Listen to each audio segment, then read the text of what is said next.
بسم اللہ الرحمن الرحیم۔ شروع اللہ کا نام لے کر جو بڑا مہربان نہایت رحم والا ہے۔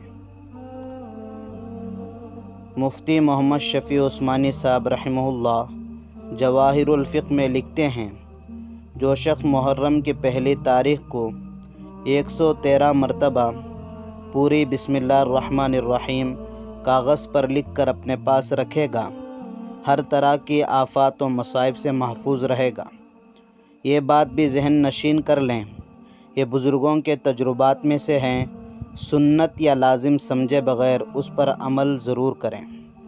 اور دوسری بات، اپنے رشتہ داروں میں، اپنے پڑوسیوں میں، اپنے دوستوں میں اس بات کو ضرور شیئر کریں، اس لیے کہ کل ہی پہلی محرم کی تاریخ ہے، وہ بھی کل مغرب سے پہلے تک یہ عمل کر تمام آفات و مصائب سے محفوظ رہیں۔ اپنا خیال رکھیں۔ جزاکم اللہ خیرا و احسن الجزا۔